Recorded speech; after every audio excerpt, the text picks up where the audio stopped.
Good afternoon or good evening. Actually, afternoon, I don't know what I was thinking. I wasn't. How are you guys? Play a little music here in the background. I hope you don't mind my background. And I am a little late with starting tonight. But it's Wednesday.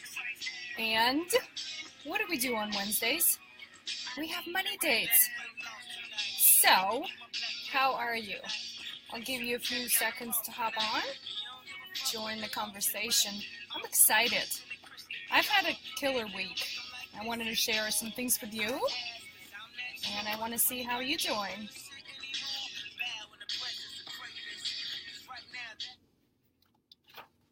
There you go. Enough of that music. Whoever joined, welcome. Sorry. Hi there. I can't see you, so type in the chat and say hello. Okay, Money Wednesdays. So here's what we actually accomplish on these money dates. I'd like to talk about finances. That's what I do every day, all day long. But I don't find that I have enough time to do this for myself. So I've created something called a money date. A money date is a time when I set aside for myself, and I thought, okay, well, why not spend it with you and talk about the same things that I have to face. So a money date is a time when you set aside to check in with you about how are you doing with your finances. So here's the things that we and I personally do on a money date. We're going to check in and see how much money we made in the last week, right? That's always something I want to keep track. Now, I'm a business owner, so my income varies. And that's one important statistic I have to track. I understand if you have a steady paycheck, that's fine too, but you need to understand how much money is coming into your accounts on either weekly or bi-weekly basis, okay? So number one, understanding how much money did we make? Very simple question. Now, we make and then we spend. So the second question is, how much money did we spend? 1 week has passed by since last money date, okay? So I tend to spend more money on the weekends. That's kind of how it works with my family. Yuri and I are busy working, and the only time I have to do anything is maybe Saturday afternoon or Sunday if I'm not working. So where are your patterns and where are you spending your money? And when are you spending your money? These days it's so easy, you don't even have to leave your house. But the point is not about not spending. The point is actually being aware of where are you spending your money, okay? So know that.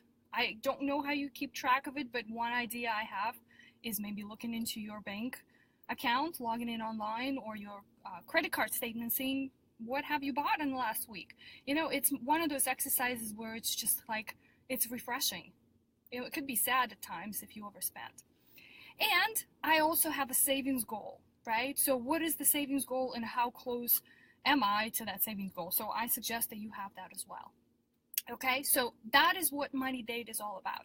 But I didn't want to just come on here and talk about those couple of things. Hi, my brother Alexei joined. Good to have you. So I didn't want to just come on board and talk about these things that many of us don't want to face. I want to share a couple of things with you. So one of those is I love quotes. I always look up quotes. They make a point, hey, thanks for joining. So a quote for this week is this: whoever said that money can't buy happiness doesn't know where to shop. And so I was talking earlier about, okay, when do you spend your money, right? I kind of agree with the quote, but I also kind of disagree. Because at the end of the day, it's not about where you shop and where you spend your money. I think at the end of the day, it's about experiences that you get and the time you spend with the loved ones, whether it's your family, friends, whoever. So, but in order to do all of that, we need money. So it's like a circle that we can't escape. Okay, so a next thing that we do on these money dates is we talk about wins, because I want to be empowered, right? And I want to empower you by the decisions you make about your finances. And one of the ways to do that is to actually recognize achievements that you have, right? You might not think anything big about whatever it is, whatever the kind of decisions you made during last week, right? But, oops, I lost my earring. But I also want to look at and say, okay, what has been good, right, about my finances? So for me, and it's funny how I actually do that. I look at my calendar. I don't know why I look at my calendar, but I do. So I looked at my calendar and said, okay, what has been really good in the last week? And all I can come up with is that I worked really hard this weekend and finally have my money flow course and bootcamp out.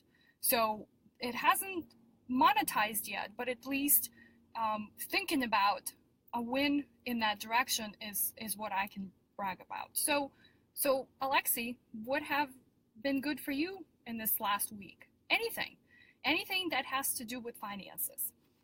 Examples could be starting a job, getting a raise, or maybe not spending as much. Because any decision we make in life has to do with finances or money. So you've got to start appreciating what's happening, because it's these little things that add up and keep you on track. So let me know, type in the chat. And then the last piece of the money date is I want to teach you something, right? A new concept, or maybe a concept that you already know. Haha, he says, we didn't spend as much as we usually do. Oh my goodness, Yuri, thanks for joining. This is awesome. So here's a question for you, since you just hopped on. I just shared my money win, so I'd love if you could type in the chat and let me know what is your money win. A money win is something that's been really awesome for you in the last week. And mine, as you know, I just launched my money flow course, so that's a big one. So as I said, I want to teach something new, or bring a point maybe about a concept that you already know. So here's what I'm talking about here. One of the questions that I always get, hi George, thanks for joining. So one of the questions I get from clients, and it kind of comes a lot, especially at the beginning of the engagement, and the question is, how many accounts do I need to have in order to have a financial system that kind of runs on its own? And you know, the answer is, it really depends, right? Because we all operate differently. My strategy is the less is more, okay? Because sometimes I have clients who come in and they have endless amount of accounts and they don't really know how to track anything. So if we can simplify that, that probably would be the goal. But let me share with you a system that I've created for Yuri and I, because Yuri wanted to simplify things, right? Because he didn't want to, you know, have number of accounts that we used to have, and I wanted to have a good idea what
All right. Oh, gosh, I'm sorry. I'm back on. If you guys still watching, it's kind of funny, but I lost my Wi-Fi connection. The power went out. So I think I'm good. Okay. All right.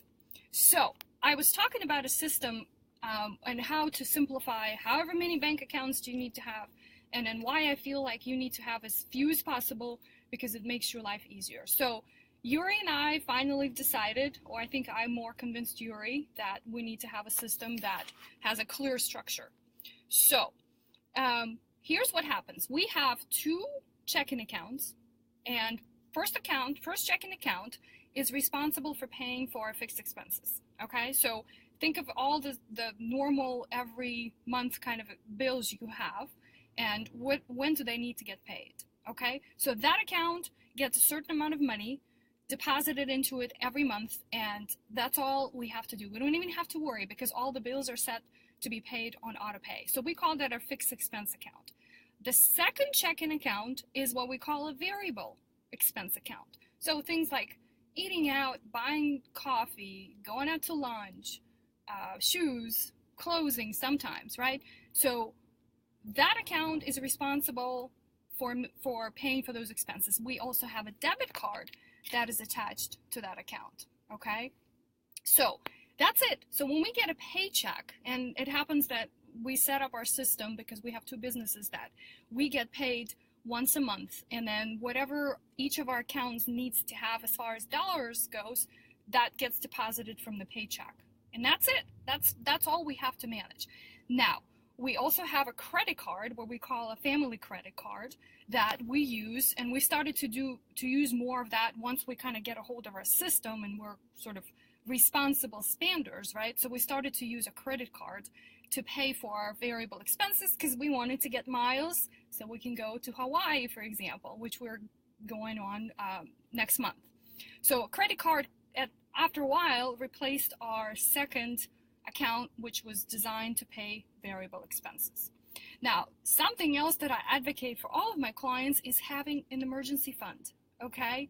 Because life does throw you curveballs, and that's what I actually like to refer to, not an emergency, but a curveball account, right? So I know for most people it's difficult to set aside funds, but you need to consider that because at any time something comes up, an emergency or whatever it is, and you need to have a chunk of money available to you to pay for those expenses. Maybe in one particular month you've overspent and your variable account, right, the second checking account that we use gets low, so we need to have a reserve from which we can draw. So we have what we call an online account, right? It's connected.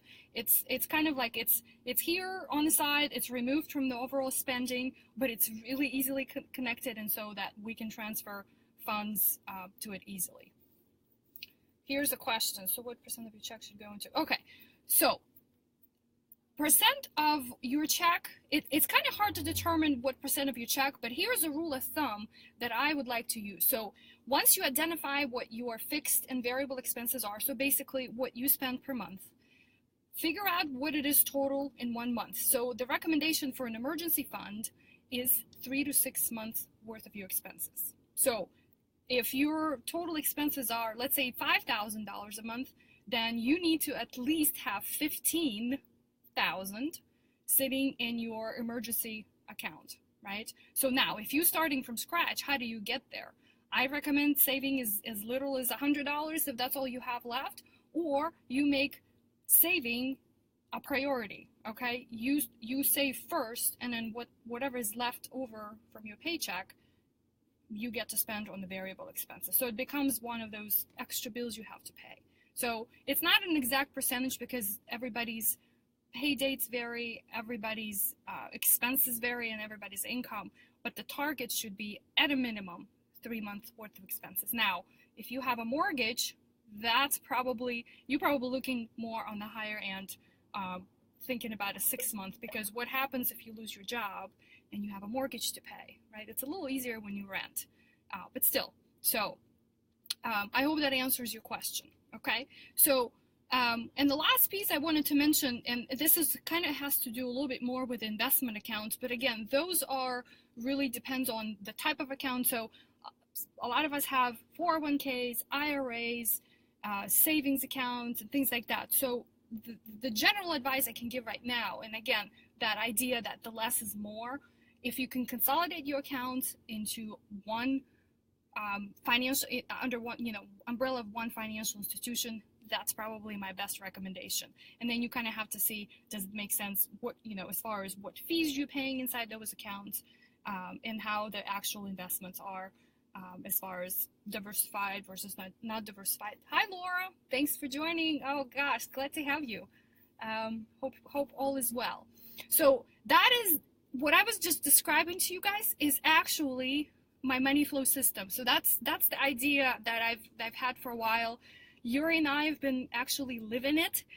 I actually had made him do that. So now I've been talking about the course. I've been talking about the boot camp. So if you'd love to learn more, I'm starting oh, hi Laurie, hi Sveta, thanks guys for joining. I'm starting the actual training boot camp on Saturday, the 15th. It's really not a rocket science, but it does take time to set up. And so the real value you get out of this is actually, I'm holding your hand. I'm helping you do and implement, because that's the hardest part. And I know it. Sometimes it's not perfect. Sometimes it actually doesn't take virtually any time. Here's a good example. I just thought of something. So usually once a month, we sit down and to kind of do sort of a general analysis of all of our finances with Yuri. And that's typically happens at the beginning of the month because it aligns with when we get paid. But because of the holidays and when we're traveling, when we're visiting a family on the East Coast, we were out of town, and so we didn't have a chance to do a real analysis and sort of make sure everything is in check. So we got to it last weekend, and I actually timed, but it only took 30 minutes for me to go through everything, make sure all the bills were paid, check all of our accounts, and then report this to Yuri, have a discussion, and when we're done. We have not talked about that since Sunday, and we probably won't until the next month. That's how easy it gets once you have a real setup. So, I mean, this is a personal story, and I think that all of you, hi Megan, thanks for joining. I think all of you can have something like that is just going to give you peace of mind. It's going to give you the space to focus on other things. And it actually opens up the eyes to see, could you spend more money if that's your goal? Or could you save your money if that's the goal that you're ultimately chasing? So join me. I'm excited. You can talk to Yuri. He can give you all kinds of comments and feedback about how this worked for us. But let me know if you have any questions. I'm excited that there's more of you here. So yeah, that's all I've got for you. I'm going to make sure that my hotspot doesn't run out of juice. I'll see you guys next Wednesday. And please tell me your money wins for the week. There has to be something that's been awesome that you could be bragging about. It could be just a little thing, right? It doesn't have to be launching a course like it is for me. Think about it. So put it in the chat. I'd love to see your comments, okay? Thanks so much again for joining. See you next week. Bye, everybody.